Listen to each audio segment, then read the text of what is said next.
Hello friends, मैं हूं सन्मय प्रकाश और आप देख रहे हैं यूट्यूब चैनल सरकारी जॉब न्यूज़। ये 14 मई 2020 के इंपॉर्टेंट करंट अफेयर्स क्वेश्चंस हैं, आपके एग्जामिनेशन में काम आएंगे। इसका पीडीएफ अवेलेबल है वीडियो के डिस्क्रिप्शन में, डिटेल नोट्स के साथ एमसीक्यू के रूप में, या आप इसे वीडियो खत्म होने से ठीक पहले मेरे बगल में जो डाउनलोड का लिंक आएगा वहाँ से भी ले सकते हैं। तो पहला क्वेश्चन है, बहुत ही इंपॉर्टेंट है। वित्त मंत्री निर्मला सीतारमण ने आत्मनिर्भर भारत अभियान के तहत एमएसएमई यानी सूक्ष्म मध्यम व लघु उद्योगों के सेक्टर को कितने रकम के कोलेटरल फ्री लोन की सुविधा का ऐलान किया है। कोलेटरल फ्री मतलब बिना गारंटी के। इसका आंसर होगा 3 लाख करोड़ रुपए। 3 लाख करोड़ रुपए का एक तरह से लोन उनको दिया जाएगा। देखिए, दरअसल 12 मई को प्रधानमंत्री नरेंद्र मोदी ने 20 लाख करोड़ रुपए के राहत पैकेज का ऐलान किया था। इस वजह से, क्योंकि कोविड-19 की वजह से जो देश में आर्थिक पहिया एक तरह से रुक गया है, उसको फिर से चलाने और आत्मनिर्भर बनाने के लिए। तो इसी पैकेज में से 6 लाख करोड़ रुपए की डिटेल जो है वो वित्त मंत्री निर्मला सीतारमण ने कल ही यानी 13 मई को उन्होंने बताया, जारी किया। तो 15 बड़े ऐलान किए उन्होंने। तो उनमें से ये भी है जो क्वेश्चन है कि एमएसएमई के लिए 3 लाख करोड़ रुपए का लोन दिया जाएगा कोलेटरल फ्री। ओके, कोई गारंटी नहीं देनी होगी, चाहे वो सर्विस सेक्टर का हो या मैन्युफैक्चरिंग सेक्टर का उद्योग हो। ठीक है, तो इसमें और क्या क्या बातें हैं। तो 4 साल के लिए लोन होगा, 100% क्रेडिट गारंटी के साथ होगा। ओके, मतलब कि केंद्र सरकार उसकी गारंटी देगी बैंक को कि हम गारंटी देते हैं, आप उद्योगों को लोन दो। जो एमएसएमई लोन है, एमएसएमई का डिटेल मैंने आपको बताया, सूक्ष्म लघु और मध्यम उद्योग। ठीक है, उनके बारे में और डिटेल आगे मैं बताऊंगा। और एक और सुविधा दी गई है कि 1 साल तक मूलधन को चुकाना नहीं पड़ेगा। 31 अक्टूबर तक ये उपलब्ध रहेगा। लोन जो लेने की जो अवधि है वो इतने तारीख तक आप ले सकते हैं, जो भी उद्योग है वो ले सकता है। इससे कितने उद्योगों को फ़ायदा होगा, कितने लाख यूनिट को फ़ायदा होगा, तो 45 लाख यूनिट को फ़ायदा होगा। ओके, और 5 करोड़ तक के टर्नओवर वाले जितने भी उद्योग हैं वो सब लोन ले सकेंगे। ठीक है, तो ये एक इम्पॉर्टेंट बात है। ओके, तो क्यों ज़रूरत पड़ी उनको बिना गारंटी के लोन देने के लिए। देखिए, अभी जो कोविड-19 है उसकी वजह से जो अर्थव्यवस्था खराब हुई है, तो उद्योग नहीं चल रहे हैं, और जो उद्योग हैं, जो एमएसएमई हैं, उनका पैसा फंसा हुआ है। तो उनको फिर से खड़े होने के लिए पैसे की ज़रूरत है। और जब मंदी आती है, जब स्थिति खराब होती है, तो उस समय जो उनके पास संपत्ति है उसकी वैल्यूएशन गिर जाती है।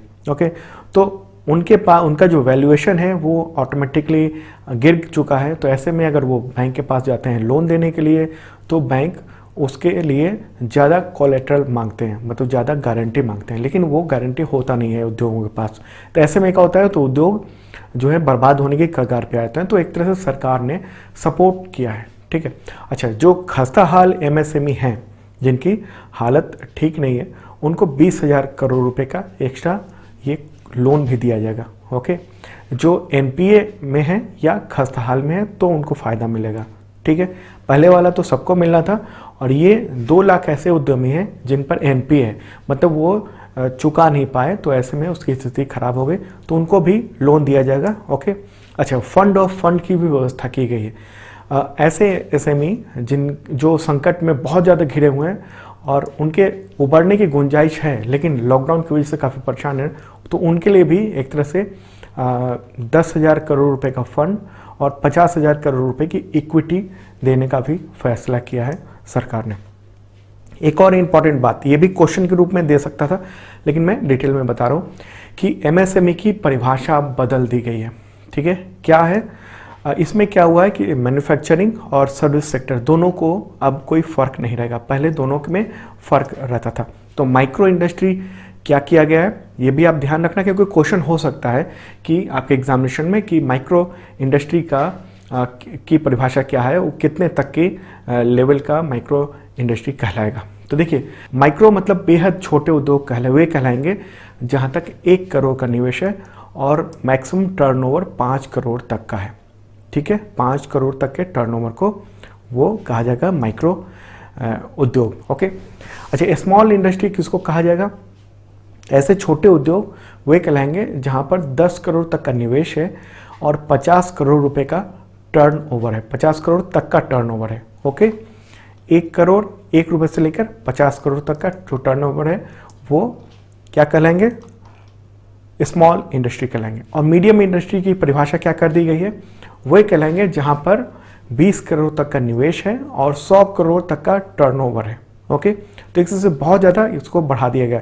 क्या फ़ायदा होगा, तो अब जो उद्योग हैं वो ज़्यादा से ज़्यादा उद्योग MSME के दायरे में आ जाएंगे। तो और जो सरकार ने जो लोन की सुविधा का प्रावधान रखा है, इसके अलावा बहुत सारी सुविधाएं मिलती हैं, वो मिल जाएंगे। ठीक है, आपको मैं बता दूं कि एक अनुमान के अनुसार देश भर में जो उद्योग एक तरह से ठप हो गए हैं, उसकी वजह से 12 करोड़ 20 लाख लोगों को रोजगार से हाथ धोना पड़ा है। मतलब 12 करोड़ से ज़्यादा लोग बेरोजगार हो चुके हैं और उपभोक्ता मांग जो है वो समाप्त हो चुकी है। लोग कोई सामान खरीदना नहीं चाह रहे हैं, हर कोई बचत करना चाह रहा है। तो इस पैकेज के जरिए जो है सरकार जो है कोशिश कर रही है कि पटरी पर लाए, आत्मनिर्भर बनाए उद्योगों को। इंपॉर्टेंट बात थी इसलिए थोड़ा सा डिटेल मैंने बताया। और ये सारी बातें जो है ना आपके एग्जामिनेशन के लिए इंपॉर्टेंट है, चाहे वो UPSC हो, PCSC हो या फिर कोई भी एग्जामिनेशन हो, ग्रुप D हो, NTPC हो, SSC का एग्जामिनेशन हो।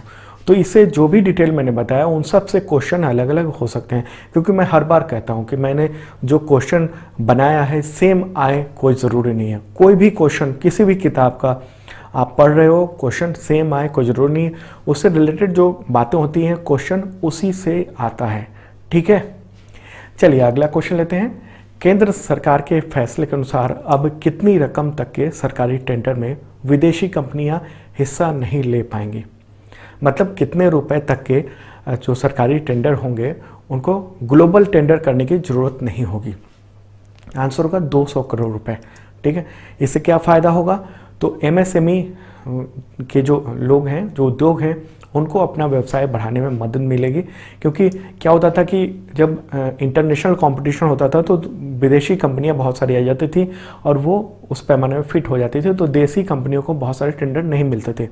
तो अब देसी कंपनियों को भी टेंडर मिलेंगे और इससे उनको आत्मनिर्भर बनने में एक कदम मिलेगा। ओके, सहायता मिलेगी। अगला क्वेश्चन लेते हैं, इसी से रिलेटेड है। वित्त मंत्री ने आयकर रिटर्न की आखिरी तारीख 31 जुलाई से बढ़ाकर कब तक कर दी है। इनकम टैक्स रिटर्न की तारीख आंसर होगा 30 नवंबर। ठीक है, 30 नवंबर तक कर दिया गया। और टैक्स ऑडिट की डेट भी 30 सितंबर की जगह अब 31 अक्टूबर तक का कर दिया गया है, टैक्स ऑडिट का भी। चलिए अगला जो है क्वेश्चन नहीं है, और जो भी घोषणाएं हुई हैं उन सबको मैंने पॉइंट्स वाइज दे दिया है, तो मैं आपको बता देता हूं। ये आत्मनिर्भर भारत के तहत केंद्र सरकार की जो अन्य जो भी घोषणाएं हैं वो सब हैं। एक तो आपको मैंने पहले ही बताया पहले क्वेश्चन में कि 3 लाख करोड़ तक का एक तरह से लोन की सुविधा MSME को दी जा रही है बिना कोलेट्रल के। ठीक है, अगला है EPF सपोर्ट दिया जाएगा। किसी भी फर्म और कंपनी में जहाँ पर 100 से कम कर्मचारी काम करते हैं और जिनकी सैलरी 15,000 रुपये से कम है, तो उसका PF का पैसा सरकार देगी। ठीक है, कर्मचारियों की सैलरी का 24% हिस्सा होता है जो सरकार PF जमा करेगी, सरकार देगी। ओके, और ये उद्योग को देने की ज़रूरत नहीं होगी उन कर्मचारियों के लिए। 3 महीने के लिए ये फैसला किया गया है। EPF अंश में भी बदलाव किया गया है। ओके, एम्प्लॉय प्रोविडेंट फंड के अंश में नियोक्ता और कर्मचारी दोनों का जो कर्मचारी भविष्य निधि संगठन है EPFO, उसके दायरे में आने वाले जो लोग हैं उनके जो प्रोविडेंट फंड भविष्य निधि में जो 12% की हिस्सेदारी जाती थी उसको कम करके 10% कर दिया गया। ये भी 3 महीने के लिए की गई व्यवस्था। इसके अलावा गैर बैंकिंग वित्तीय कंपनी, इंग्लिश में कहते हैं उसको non banking financial company, NBFCs। इसके अलावा आवास वित्त company, housing finance company, okay, इन सबको 30,000 करोड़ रुपए के जो है उधार की सुविधा दी जाएगी उनको, ताकि वो भी उबर सकें इस परिस्थिति से। ठीक है, अच्छा, इसके अलावा और भी है कि नॉन बैंकिंग फाइनेंशियल कंपनीज जो NBFCs हैं उनके लिए 45,000 करोड़ रुपए की आंशिक क्रेडिट गारंटी स्कीम भी दी गई है, मतलब पार्शियल क्रेडिट गारंटी स्कीम। इसके तहत क्या होगा कि भारत सरकार, केंद्र सरकार जो है गारंटी लेगी, मतलब बैंकों की ओर से NBFCs को, जो नॉन बैंकिंग फाइनेंशियल कंपनीज हैं, उनको लोन दिया जाएगा और उसकी गारंटी जो है 20% की गारंटी केंद्र सरकार वहन करेगी। अगला पॉइंट है पावर डिस्ट्रीब्यूशन जो कंपनियां हैं उनको 90,000 करोड़ रुपए की मदद दी गई है, क्योंकि अभी क्या हुआ है कि जो कंपनियां हैं पावर डिस्ट्रीब्यूशन में उनका खर्चा तो उतना ही है, लेकिन उद्योग चूँकि बंद हैं और तमाम गतिविधियां एक तरह से ठप पड़ गई हैं, बहुत सारी जो कॉमर्शियल गतिविधियां हैं, तो उसकी वजह से बिजली की खपत काफ़ी कम हुई है, लेकिन खर्चे उनके उतने ही हैं, तो ऐसे में उनको नुकसान हो रहा है। तो इसके लिए 90,000 करोड़ रुपए की एक तरह से मदद दी गई है। इसके अलावा पॉइंट है कि सभी सरकारी एजेंसियों के कॉन्ट्रैक्ट में 6 महीने का एक्सटेंशन दिया गया है। मतलब कि जिनको ठेके मिले थे केंद्र सरकार की ओर से, जिन कंपनियों को या जिन लोगों को, तो उनको पूरा करने के लिए 6 महीने का एक्स्ट्रा वक्त दिया गया है ताकि वो अपना काम कर सकें। इसके अलावा क्या हुआ है, TDS रेट में 25% की कमी की गई है। इससे क्या होगा कि 55,000 करोड़ रुपए का फ़ायदा होगा। क्या इस कमी ये जो TDS है वो क्या होता है आपको मुझे लगता है पता होगा, जिनको नहीं पता है उनको बता दूं कि कोई भी अगर आय होती है, इनकम होती है, तो किसी भी कंपनी को या किसी व्यक्ति को, तो उसकी आय से एक खास तरह का टैक्स काट लिया जाता है और बाकी रकम लौटा दी जाती है। तो इस टैक्स को कहते हैं TDS। और ये TDS जो है सरकार जो है वो एक तरह से टैक्स जुटाती है TDS के थ्रू। लेकिन अगर कोई व्यक्ति अपना रिटर्न दाखिल करता है और कहता है कि आपने जो TDS काटा है केंद्र सरकार ने, वो जो है ज़्यादा है, हम उस टैक्स के दायरे में नहीं आते हैं, तो सरकार वापस कर देती है। तो ये मुख्य तौर पर जो इम्पॉर्टेंट बातें थी, ठीक है। तो जब भी आप ये कोविड-19 की वजह से जो आर्थिक स्थिति गड़बड़ाई है उस पर लिखना पड़ेगा, तो आप इन सब चीज़ों को पॉइंट वाइज दे सकते हैं जो मैंने आपको बताया। जो पैकेज सरकार के द्वारा जो दिया गया है, ओके, आत्मनिर्भर भारत अभियान के तहत। और आपको बता दूं कि आत्मनिर्भर भारत अभियान, इससे रिलेटेड क्वेश्चन हर एग्जामिनेशन में आने की संभावना है, और बहुत ज़्यादा 90% संभावना है कि उससे रिलेटेड कई सारे क्वेश्चन आपके एग्जामिनेशन में आ सकते हैं। तो इन चीज़ों को बहुत ध्यान से समझने की ज़रूरत है। और हमने ये सब जो पॉइंट्स बताए आपको, वो एक तरह से मतलब आसान भाषा में समझाने की कोशिश की है, क्योंकि जो वित्तीय मामला होता है, जो फाइनेंशियल चीज़ें होती है, इकोनॉमिक्स की चीज़ें होती हैं, बहुत टेढ़ी होती है, बहुत लोगों को समझ में नहीं आता है। तो एक कोशिश हुई है। इसका डिटेल नोट्स के साथ PDF अवेलेबल है वीडियो के डिस्क्रिप्शन में, ओके। और इस वीडियो को तमाम दोस्तों को शेयर जरूर करना। अगला क्वेश्चन लेते हैं, इससे रिलेटेड है। केंद्र सरकार ने टैक्स विवादों के निपटाने के लिए लाई गई विवाद से विश्वास योजना, उसको कब तक के लिए आगे बढ़ा दिया? आंसर होगा 31 दिसंबर 2020 तक के लिए, ठीक है। सरकार ने इसको बढ़ा दिया। अच्छा, ये योजना इंपॉर्टेंट है और एग्जामिनेशन में कई सारे में ये आ चुका है। और आपको बता दूं कि सरकार ने विवाद से विश्वास योजना जो है उसकी घोषणा 2020-21 के बजट में की थी, अभी हाल ही में। और उस समय इसकी जो समय सीमा थी वो 30 जून रखी गई थी, जिसको अब बढ़ाकर 31 दिसंबर कर दिया गया है। इसमें क्या होता है कि अगर टैक्स से रिलेटेड कोई मुकदमा चल रहा है, कुछ हो रहा है, तो आप सरकार से सेटलमेंट कर सकते हैं, ओके। तो उसकी एक अवधि दी गई है। अगला क्वेश्चन लेते हैं। किस राज्य की सोहराई खोवर पेंटिंग को GI टैग मिला है? इसका आंसर होगा झारखंड, ओके। झारखंड को मिला है। और ये जो एक खास तरह की पेंटिंग है, ये झारखंड के हजारीबाग में स्थानीय लोग जो हैं वो प्राकृतिक रूप से बहुत सारे रंगों की मिट्टी का उपयोग करते हैं और उससे पेंटिंग करते हैं। आदिवासी महिलाओं की ओर से ये बनाया जाता है, उनकी ओर से। और बहुत पारंपरिक ये भित्ति कला है, ये इसको कहें तो।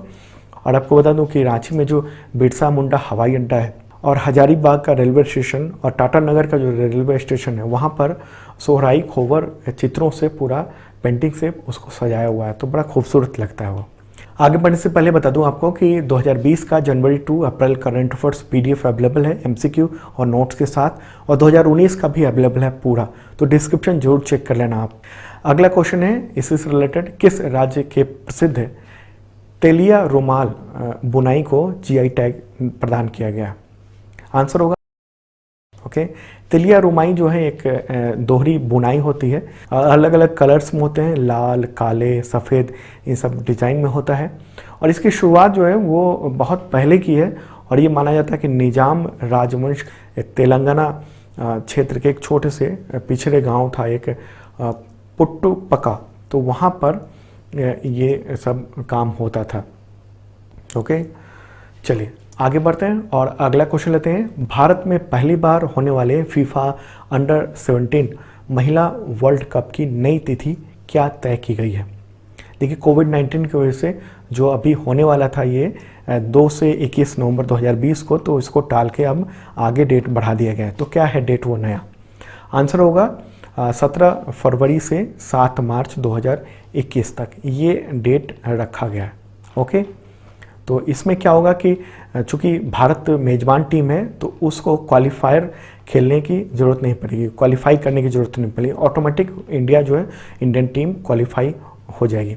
और टूर्नामेंट जो है देश के 5 जगहों पे होगा, कोलकाता, गुवाहाटी, भुवनेश्वर, अहमदाबाद और नवी मुंबई में।